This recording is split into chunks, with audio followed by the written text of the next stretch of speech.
هذا الموقف راح نتكلم على نهاية البيادق. طبعا أنا بالقطعة البيضاء لعبت هاي النقلة عم دفع للملك، خصمي لعب كينج اي 6.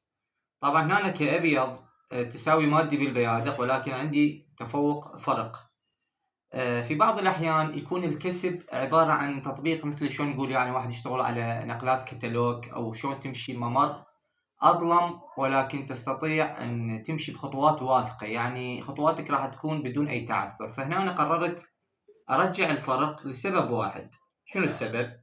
إنه الملك على مربع الإي 6 ما يقدر يقاوم. يعني أنا عندي هاي مربعين، مربعات انتظارية، الأف 4 والجي 4. الملك حتى لو عنده نقلات بيدقية ما راح يقدر يقاوم، لازم يتخلى، يسمح لي الدخول إلى مربع الأف 5. هاي النقلة يعني شلون نقول يمكن ما تجاوزت 5 ثواني ألعبها وأنا متأكد من النتيجة. فهنا في وقتها ما لعب نقلة انتظارية، الخصم إجا هيج قدم باعتباري عقد تقدم الملك، دفعت البيدق. طبعا حاليا أيضا إذا يسوق البيدق هذا الدخول وسقط البيدق بالدي 5.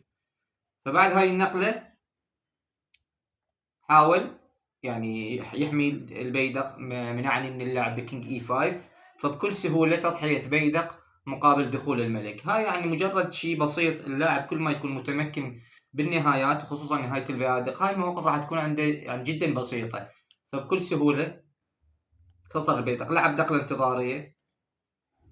طبعا هسه لو نحسبها، أي لاعب يحسبها، أخذ البيدق عن 1 2 3 1 2 3. فطبعا هو لعب ما أخذ، إجا هيج وانسحب، يعني ما كمل. فبس المهم الاهتمام بالنهايات، فالشيء جيد جدا. اللاعب يقدر يجد الكسب السهل بدون تعقيدات. ممكن وجود الفرق، ممكن اللاعب يخطأ يعطي كشوت يروح الرخ أو أي بلندر، فكسب سهل بنهاية البيادق أفضل من تعقيد الجيم حتى وجود كسب فرق. وشكرا جزيلا.